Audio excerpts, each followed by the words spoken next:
사랑하는 여러분, 우리가 천국에 가면 가장 기뻐할 일이 뭐겠습니까? 내가 천국에 들어갔는데 나를 향하여 한 형제가 달려와서 형제님, 당신이 나에게 복음을 전해주셔서 나와 내 가족이 여기 천국에 와 있습니다. 이 말을 들을 때 가장 기쁘지 않겠습니까?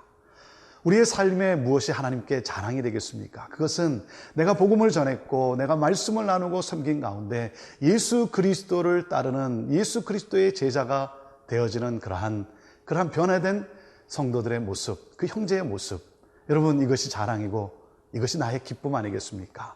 나로 말미암아 예수 그리스도를 믿고 나를 통해서 예수 그리스도의 제자가 되고 나보다 그 복음을 더 왕성히 증거하는, 복음을 살아가는 그러한 사람이 세워지는 것, 이것이 바로 여러분 우리가 추구해야 될 성도의 삶이요, 바로 이것이 교회의 모습 아니겠습니까? 이러한 간증과 또한 이러한 기쁨이 넘치는 교회, 이것이 바로 우리가 꿈꾸는 교회 아니겠습니까? 함께 말씀으로 나아갑니다.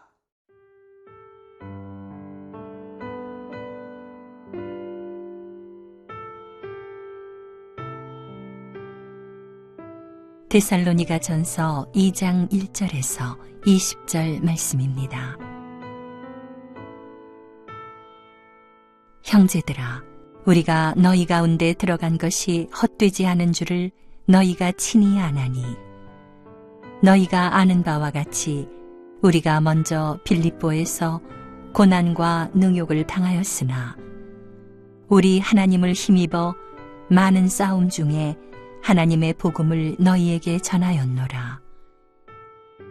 우리의 권면은 간사함이나 부정에서 난 것이 아니요 속임수로 하는 것도 아니라 오직 하나님께 옳게 여기심을 입어 복음을 위탁받았으니 우리가 이와 같이 말함은 사람을 기쁘게 하려 함이 아니요 오직 우리 마음을 감찰하시는 하나님을 기쁘시게 하려 함이라. 너희도 알거니와 우리가 아무 때에도 아첨하는 말이나 탐심의 탈을 쓰지 아니한 것을 하나님이 증언하시느니라. 또한 우리는 너희에게서든지 다른 이에게서든지 사람에게서는 영광을 구하지 아니하였노라. 우리는 그리스도의 사도로서 마땅히 권위를 주장할 수 있으나 도리어 너희 가운데서 유순한 자가 되어 유모가 자기 자녀를 기름과 같이 하였으니 우리가 이같이 너희를 사모하여 하나님의 복음뿐 아니라 우리의 목숨까지도 너희에게 주기를 기뻐함은 너희가 우리의 사랑하는 자 됨이라. 형제들아, 우리의 수고와 애쓴 것을 너희가 기억하리니 너희 아무에게도 폐를 끼치지 아니하려고 밤낮으로 일하면서 너희에게 하나님의 복음을 전하였노라. 우리가 너희 믿는 자들을 향하여 어떻게 거룩하고 옳고 흠없이 행하였는지에 대하여 너희가 증인이요 하나님도 그러하시도다. 너희도 아는 바와 같이 우리가 너희 각 사람에게 아버지가 자기 자녀에게 하듯 권면하고 위로하고 경계하노니 이는 너희를 부르사 자기 나라와 영광에 이르게 하시는 하나님께 합당히 행하게 하려 함이라. 이러므로 우리가 하나님께 끊임없이 감사함은 너희가 우리에게 들은 바 하나님의 말씀을 받을 때에 사람의 말로 받지 아니하고 하나님의 말씀으로 받음이니 진실로 그러하도다. 이 말씀이 또한 너희 믿는 자 가운데에서 역사하느니라. 형제들아, 너희가 그리스도 예수 안에서 유대에 있는 하나님의 교회들을 본받은 자 되었으니 그들이 유대인들에게 고난을 받음과 같이 너희도 너희 동족에게서 동일한 고난을 받았느니라. 유대인은 주 예수와 선지자들을 죽이고 우리를 쫓아내고 하나님을 기쁘시게 하지 아니하고 모든 사람에게 대적이 되어 우리가 이방인에게 말하여 구원받게 함을 그들이 금하여 자기 죄를 항상 채우매 노하심이 끝까지 그들에게 임하였느니라. 형제들아, 우리가 잠시 너희를 떠난 것은 얼굴이요 마음은 아니니 너희 얼굴 보기를 열정으로 더욱 힘썼노라. 그러므로 나 바울은 한 번, 두 번 너희에게 가고자 하였으나 사탄이 우리를 막았도다. 우리의 소망이나 기쁨이나 자랑의 면류관이 무엇이냐? 그가 강림하실 때 우리 주 예수 앞에 너희가 아니냐? 너희는 우리의 영광이요 기쁨이니라. 사랑하는 여러분, 우리가 복음을 살고 또 복음을 전한다는 것은 거기에 수고가 있고 때론 눈물이 있고 고생도 있고 아픔과 희생도 따릅니다. 하지만 우리가 확신하는 것은 무엇입니까? 그 모든 것에 가치가 있다는 것입니다. 아무 소용이 없는 것이 아니라 거기에는 놀라운 정말 가치가 있는 일입니다.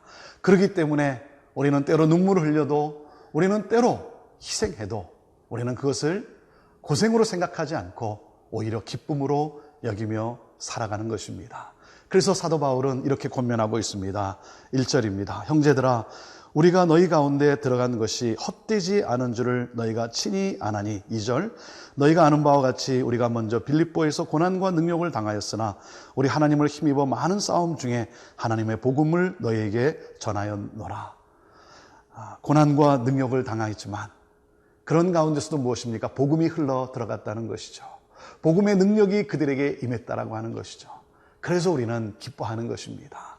고난을 고난으로 생각하지 않고 오히려 그 모든 것이 우리에게는 기쁨으로 여겨지는 것이죠. 사도 바울은 오직 이 주님의 기쁨을 위해서, 하나님의 영광을 위해서 그는 모든 것을 참으며 인내하며 수고를 아끼지 않고 그리고 진실되게 복음을 전했습니다. 그래서 그는 자신의 모습을 이렇게 소개하고 있습니다. 3절입니다. 우리의 권면은 간사함이나 부정에서 난 것이 아니요 속임수로 하는 것도 아니라. 4절, 오직 하나님께 옳게 여기심을 입어 복음을 위탁받았으니 우리가 이와 같이 말함은 사람을 기쁘게 하려 함이 아니요 오직 우리 마음을 감찰하시는 하나님을 기쁘시게 하려 함이라. 여러분, 우리가 왜 수고를 합니까? 왜 우리가 섬기고 우리가 사역을 열심히 합니까?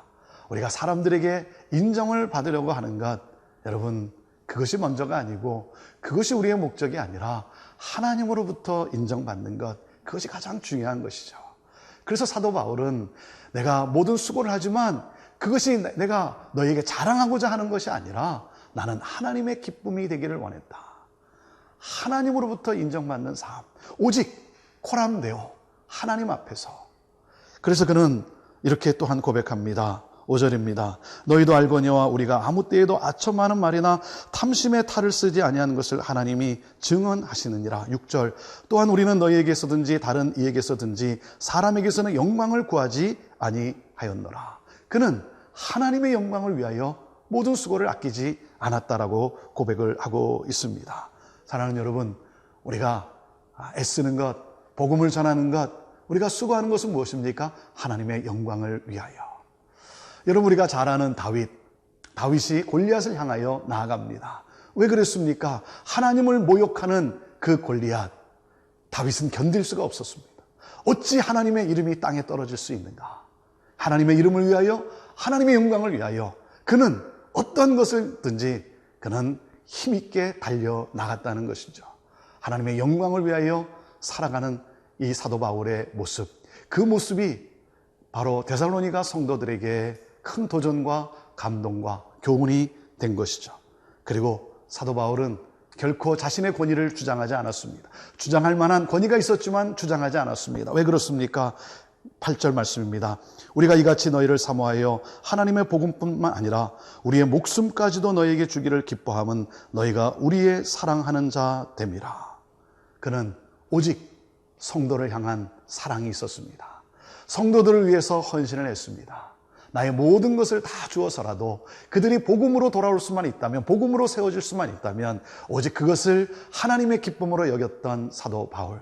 그래서 그는 성도들에게 폐를 끼치지 않고 어려움을 주지 않기 위해서 오히려 그는 생계를 자기 자신이 해결하면서까지 그는 성도들을 사랑하며 복음을 전했다라고 하는 것이죠. 사도 바울은 복음에 합당한 삶을 살아가기를 애썼습니다. 그래서 복음에 합당한 삶이 무엇인지를 데살로니가 성도들은 그것을 사도 바울을 통해서 알고 그들 또한 본을 받고 그렇게 살아가게 된 것이죠. 하나님의 마음에 합당한 그러한 삶, 사랑하는 여러분, 이것이 바로 오늘도 우리가 묵상하며 추구해야 될 삶이고 거기에 하나님의 위로하심과 영광이 우리에게 주어지게 되는 것입니다.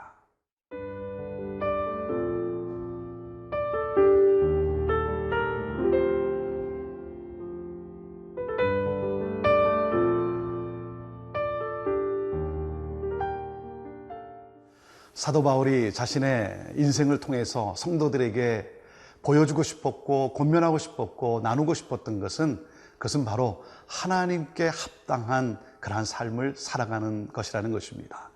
12절 말씀입니다. 이는 너희를 부르사 자기 나라와 영광에 이르게 하시는 하나님께 합당히 행하게 하려 함이라. 하나님이 기뻐하시는 하나님의 뜻을 추구하는 삶, 성도들이 그렇게 되기를 원하며 그렇게 수고를 아끼지 않았던 사도 바울, 사랑하는 여러분, 우리가 어떻게 하나님께 합당한 삶을 우리가 살아갈 수 있을까요? 그것은 바로 말씀의 능력에 의해서 주어지게 되는 것입니다. 13절 말씀입니다. 이러므로 우리가 하나님께 끊임없이 감사함은 너희가 우리에게 들은 바 하나님의 말씀을 받을 때에 사람의 말로 받지 아니하고 하나님의 말씀으로 받음이니 진실로 그러하도다. 이 말씀이 또한 너희 믿는 자 가운데서 역사하느니라. 복음을 받아들인 것에 대해서, 그리고 그래서 하나님께 합당한 삶을 살아가는 것에 대해서 너무나 기뻐하는 사도 바울의 모습입니다. 왜 그랬습니까? 그것은 바로 말씀의 능력이 그들을 사로잡았기 때문인 것이죠. 사랑하는 여러분, 결국 우리의 삶이 변화될 수 있는 것, 그것은 바로 말씀입니다. 그래서 말씀이 주어질 때 사람의 말로 받는 것이 아니라 오늘 나에게 주시는 하나님의 말씀으로 받는 것, 이것이 우리의 신앙생활의 자세에 있어서 너무나 중요한 것이죠. 오늘 하나님은 나에게 무엇을 말씀하고 계시는가? 그래서 우리의 마음을 열고 영이 열려서 그 하나님의 말씀을 그대로 받아들일 수 있는 삶. 사랑하는 여러분, 그럴 때 우리는 말씀에 붙잡히게 되고 말씀이 나를 움직이는 능력 있는 삶을 살아가게 되는 것 아니겠습니까? 그런 가운데 사도 바울은 핍박과 환난 가운데 있는 성도들을 위로하기 시작합니다. 그래서 14절에 이렇게 말씀합니다. 형제들아, 너희가 그리스도 예수 안에서 유대에 있는 하나님의 교회들을 본받은 자 되었으니 그들이 유대인들에게 고난을 받은 것 같이 너희도 너희 동족에게서 동일한 고난을 받았느니라. 핍박받고 있는 성도들, 사랑하는 여러분, 복음이 있는 곳에, 예수 그리스도가 전해지는 곳에는 언제나 핍박이 있다는 사실입니다. 그 핍박을 받는 성도들의 모습에 너무나 마음이 안타까워서 사도 바울은 그들을 위로하고 있습니다. 사랑하는 여러분, 오늘도 저와 여러분의 입술을 통해, 삶을 통해서 또 우리 주변에 있는 사람들이 또한 많은 위로를 받게 되기를 바랍니다. 그리고 사도 바울은 그 데살로니가를 다시 가보고 싶었습니다. 그런데 갈 수가 없었습니다. 왜 그렇습니까? 18절 말씀입니다. 그러므로 나 바울은 한두 번 너희에게 가고자 하였으나 사탄이 우리를 막았도다.